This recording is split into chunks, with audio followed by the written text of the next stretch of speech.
Wow, very enjoyable piece of music. It's a great start. Thank you so much for this start. Thank you. على طول ابتدوا يتكلموا مصري. طبعا فرقة انفينيتوس بيشرفونا في استوديو 8 الصبح مع حضراتكم، وفي اطار طبعا زيارتهم لمصر في اطار مهرجان حكاوي الدولي اللي بيجوب المحافظات. هنعرف كل التفاصيل مع مدير طبعا المهرجان، مهرجان حكاوي الدولي للطفل، محمد الغاوي. برحب بيك، اهلا وسهلا بيك. I'd like to welcome Alex and Anthony Shunk. Welcome, and also John, Little John. Nice to meet you all, and very delighted to be here with us. Is it your first visit to Egypt? Yes, first time. First time. Okay. We love it. You love it? Yes. Did you enjoy the Egyptian food, or did you try it or not yet? Oh yeah, it was great. Really? Yeah. What did you like from it?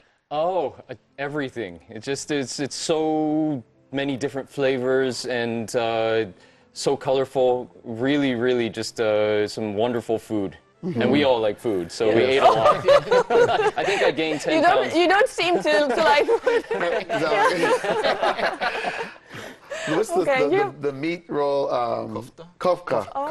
حبوا قوي طبعا في الاكلات المصريه الكفته. Just let me to translate.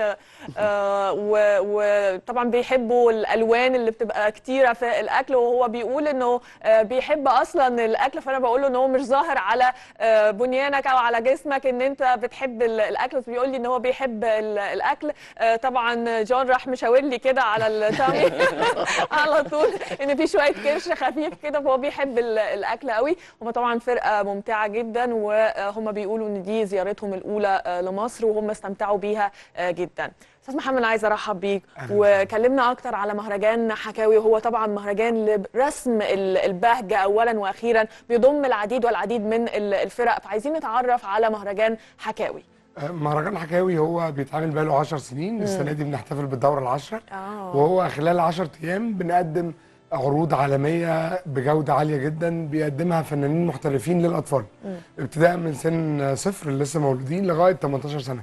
عندنا تنوع، عندنا مزيج من عروض فنون الأداء، رقص، غنى، موسيقى، في كمان حكي، في عروض مصرية، بالإضافة إلى كده في عروض دولية من فرنسا وإنجلترا وأمريكا وألمانيا، وبنعمله في كذا محافظة، وطبعا برعاية الدكتورة معالي وزيرة الثقافة دكتورة ايناس عبد الدايم والدكتور خالد جلال رئيس قطاع الانتاج الثقافي، بدعم من شركائنا الكتير. طبعا مجهودات كبيرة قوي، لكن تجميع الفرق كلها بياخد منكم قد ايه وازاي بتتواصلوا معاهم؟ الحقيقة احنا بنقعد نشتغل سنة من بعد انتهاء الدورة في التنظيم. مواعيده ثابتة؟ هو دايما بيبقى في شهر مارس، ممكن يتأخر قبل او بعد حسب اجازات المدارس، لان احنا عندنا برنامج مخصص للمدارس بيعملوا رحلات ويجوا لنا او احنا بنقدر نروح لهم. وبالاضافه الى كده بنشتغل كمان للعائلات المصريه، كل فئات المجتمع تقدر تيجي، حتى الاطفال اللي ما عندهمش قدره ان هم يشتروا تذكره بنقدر نشجعهم من خلال ان احنا بنديهم تذاكر مجانيه. نجيب اطفال مثلا مستشفى السرطان 57 واخدنا انفينيتوس راحوا لعبوا جوه المستشفى للاطفال هناك، وطلعوا زاروهم طبعا التعليمات بتاعه المستشفى، وقدرنا نجمع اكبر عدد من الاطفال. عندنا حوالي 19,000 اسره وطفل قدروا يتفرجوا على المهرجان السنه دي، وان شاء الله لسه مستمر كمان يومين. Yes, of course he was talking about your visit to Children's Hospital, which is yes, of course something which is very effective. for you. Also, I'd like to ask you about your type of music you're playing. I've read that you are known about يعني it's like beatboxing music, Yes. string trio. Yes. What do you call it? And let me know more about this style of music. Let me start with Anthony. Okay. We're all classically trained, and we all love classical music. So we all went to university to study these instruments, the viola, the cello, and the violin. Yeah. But after you find or recognize your talent? I think so, yeah. I would say that we realized there was a passion that drew us to the instrument, and we couldn't shake it, and we knew sort of like this is our calling. This is what we've been called to do. Just give me time to translate. هو طبعا بيتكلم على اكتشاف الموهبة وحاسس انه في زي حب او ود كده ما بينه وبين الآلة الوترية اللي هو بيلعبها، وبعدين طبعا ابتدى دراسته، وبيقول انه كلهم طبعا ابتدوا دراسة هذه الآلة في الجامعات. Yes, please. But because we love all different styles of music, we said, well, surely there has to be a way to be able to play hip-hop and jazz and Latin and fiddle and all these different styles of music. And it just made sense for us to say, you know what, instead of putting things inside of a box and saying this is the only way you can look at it, let's go outside of the box. And let's see what happens if we start to experiment. And funny enough, it worked out really well. Really? In fact, it's funny because this symbol here is a capital I, which means our symbol is Infinitus, which is it's taken from infinity. Yeah, correct. Which means no limits or boundaries, which is what we try to encompass with these instruments in our music as well as life. طبعا هو بيتكلم اول حاجه، هو وراني على التيشيرت اللي هو لابسها السيمبل او علامه الفريق اللي هو اي كابيتال او حرف الاي مكتوب بشكل كبير جدا، وده علامه الفريق بتاعهم، كلهم لابسين التيشيرتات الخاصه بيهم، واللي هو اسمه انفينيتس، وهو ماخوذ من اصل الكلمه انفينيتي او اللانهايه بالظبط. واتكلم بقى على المزيكا، انه في انواع كتير من المزيكا، بدايه من اللاتين ميوزك وحاجات كتيره جدا في اطار المزيكا، ولكن قال احنا حبينا ان احنا نخرج بره الصندوق او الفكر المعتاد بالنسبه للمزيكا، وحبوا ان هم يعملوا بليندنج او ميكسينج فور ذا ميوزك، او يدمجوا المزيكا ويشوفوا هتطلع شكلها ايه، ولقوا فعلا الموضوع بقى فيه تفاعل ولقوا فيه استجابة من المشاهدين ونجح بالفعل منهم. John, little John, I know you're well connected to your audience. How do you make this connection with them? And you have a lot of sense of humor, always well known about you. How did you do this? I think you know, one of my favorite quotes about the blues is that, you know, the blues is not about the audience knowing you, it's about you knowing the audience. And I find it's the same with us. Every place we go, we can connect with any audience in any language. Even if we don't speak the language, we speak the language of music. And if we connect with the audience, then, you know, people are people. They have fun, they laugh, they live life, they're full. And so we connect through music with life with them, and that's how we make the show. طبعا انا بكلمه ان هم دائمي التفاعل مع الحضور، وده معروف عنهم خاصة ان هم عندهم روح من الفكاهة دايما بتكون موجودة، نوع من انواع التفاعل الجيد جدا مع الحضور اللي بيبقوا موجودين في كل الاماكن اللي هم بيبقوا موجودين فيها، وده بالفعل اللي هم موجودين. لو حد فتح اي طبعا فيديو خاص ليهم على اليوتيوب هيقدر يشوف قد ايه هم بيتفاعلوا مع الجمهور اللي بيبقى حاضر، رغم ان هم بيلعبوا آلات وترية، لكن التفاعل اللي هم بيعملوه مع الجمهور الحضور بيبقى عالي جدا. فقال لي الناس هم الناس في كل مكان بيحبوا الضحك، بيحبوا التفاعل، بيحبوا البهجة، وكمان بيتكلم على لغة الموسيقى اللي سهلة ان هي تنتقل من فرد لآخر من خلال الأوتار، بيقدر ان هو يوصل رسالته اللي هو عايز يوصلها ما بينه وما بين جمهور الحاضرين. أستاذ محمد، عايز ارجع لك تاني قبل ما اروح واكمل كلامي معاه. موضوع ان انت تستعين بأكتر من فريق، يعني حرصك في التنوع كمدير مهرجان بيبقى نابع من ايه، وازاي بيتم الاختيار فريق عن اخر؟ بالظبط، هو في مرحلتين. مرحله اولى وهي ان انا بلف واسافر احضر كل المهرجانات الدوليه الشبيهه، واحاول اختار المناسب لينا ولثقافتنا وبرضه بجوده عاليه، ويبقى مختلف عن اللي الاطفال متعودين عليه. يعني مثلا بالنسبه للانفينيتوس في ناس كتير قوي بيحسوا ان المزيكا الكلاسيكيه صعبه على الاطفال، فلا انا حسيت انه دي فرصه كويسه نقول لهم لا ده في طريقه مختلفه ان احنا نقدمها بيهم. فطريقه التحضير ان انا بشوف العروض.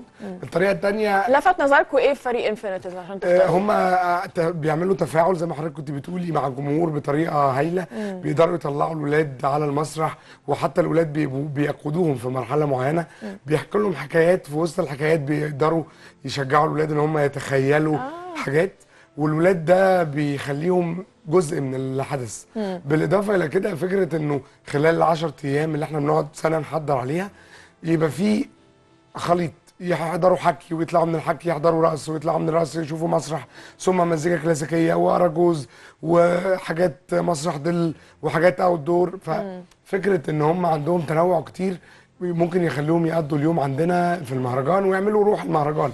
وهو ده الهدف الحقيقه، ان احنا نشجع العائله المصريه او المدارس ان هم يجوا في البهجه يعني في مكان جميل يحضروا حاجات متنوعه. Alex, while I was asking you about your stay here in Egypt, also I want to ask you about the international festival Hakawi. Are you going to visit new cities here in Egypt during your tour?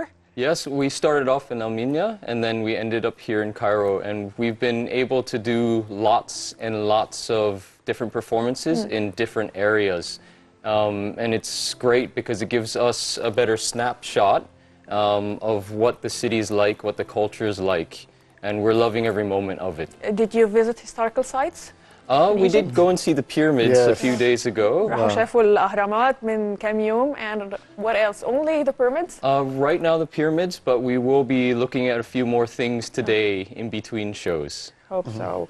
طبعا هم زاروا الاهرامات خلال زيارتهم، وطبعا بيعجبهم قوي موضوع ان هم بيلفوا في اكتر من محافظه من خلال مهرجان حكاوي، بيقدروا ان هم يعرفوا الثقافات المختلفه وبيتعاملوا معاها. هم اصلا معروف عنهم التفاعل الجيد.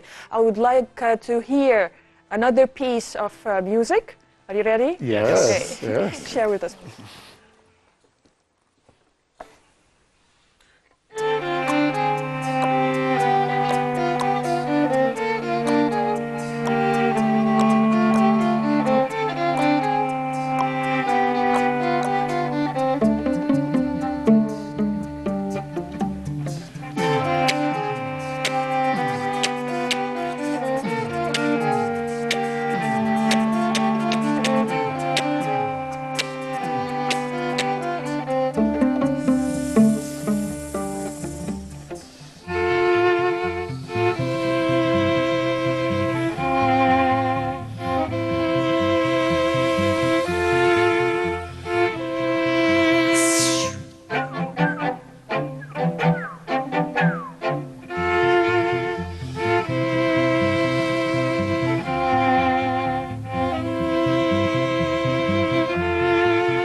John, do you have a message from each piece of music you play?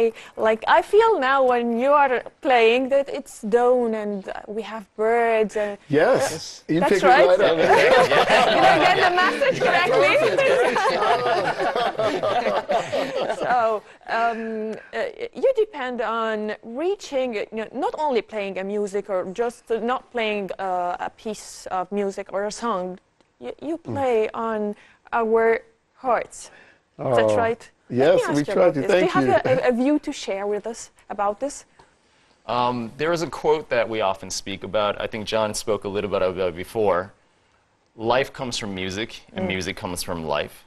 And because at our shows we've actually been announcing that we apologize because we don't speak Arabic, but thankfully we do speak the universal language of music.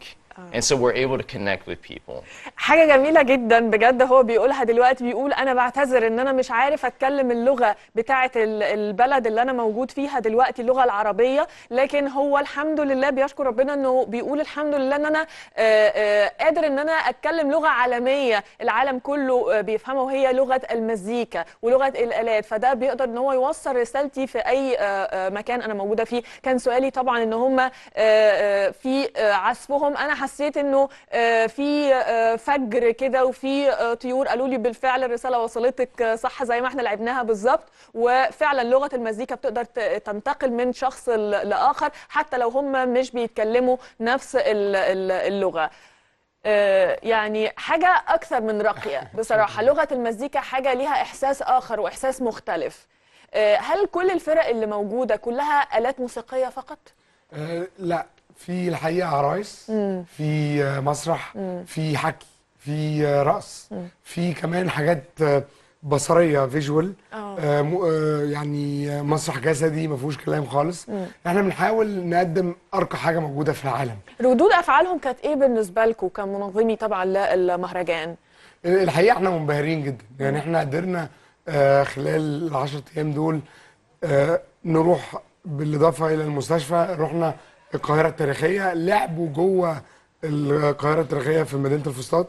احنا حاولنا نوديهم كل الأماكن المميزة في مصر، فرد فعل مبهر. حتى الأطفال اللي هم مش بيتكلموا لغة قدروا يتواصلوا من خلال لغة الموسيقى.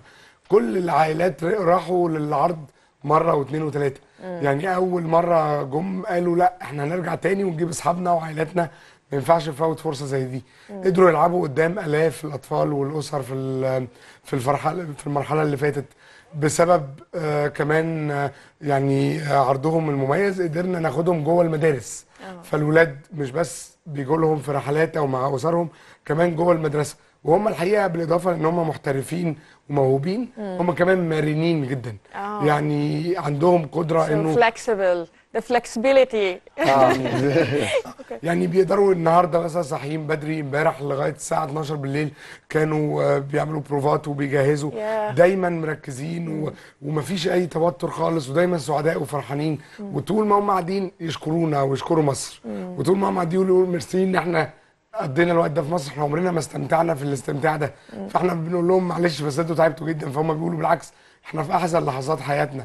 فلما بيبقى في التفاعل والاحساس ده سواء من الاطفال او من اداره المهرجان او من الفنانين، ده بيعمل تكامل وبيخلينا سعداء ان احنا نكمل. اكيد. Alex, let me ask you about the cello.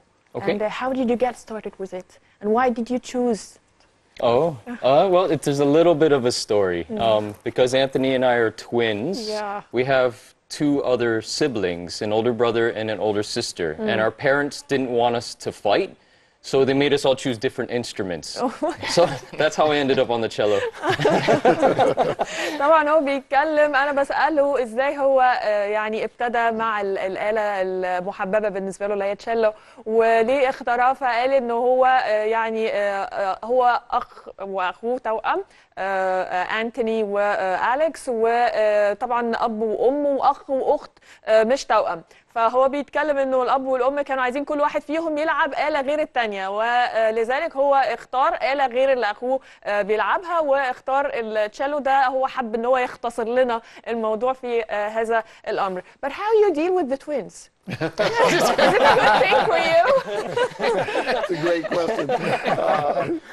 No, you know, we've been best friends for over 20 years. We've been in each other's weddings and first children. So in some ways we're all family, but they have a very special connection that, you know, you just respect and you know when to back off and let them do their thing and then you come back. Do you feel that they are similar in a lot of things? Yes, but which also, is well known about twins. Yes, there are some very key similarities, but very different people, and so not identical. Not identical. They are, yeah. So I feel like I'm very much like brothers with Anthony and brothers with Alex, like, but they're different. So if you spent 10 minutes with them, you would see the differences. طبعا انا بساله على صعوبه او سهوله طبعا التعامل مع التوأم، وده هل ده حاجه حلوه ولا لا. فضحك جدا وقال لي طبعا موضوع ان انا اتعامل مع التوأم، لكن انا عايزه اقول انه كل واحد فيهم شخصيه مختلفه عن الثاني. صحيح انا بحس ان احنا عائله واحده، وهو ارجعها طبعا ان هم مع بعض اكتر من 20 سنه، فطبعا حافظ طباعهم كلها وعارف امتى يبعد وامتى يقرب في الكلام وامتى يحس ان هو لا لازم دلوقتي خلاص يبعد لانه مثلا في حد متعصب او حاجه. لكن هو كل واحد له شخصيته، هو بيعتبر ان كل واحد فيهم اخ بالنسبه له اخ غير التاني، واللي يتعامل مع الاخين التوأم سواء أليكس او أنتوني يقدر يعرف ان كل واحد فيهم بيتمتع بشخصيه مختلفه. وانا سالته انه الاثنين يعني في التعاملات بتحس ان هم مطابقين لبعض، قال لي لا مش متطابقين، كل واحد له شخصيه مختلفه رغم ان هم توأم. Okay, let's hear another selection. Okay.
you took me through roads and ups and downs.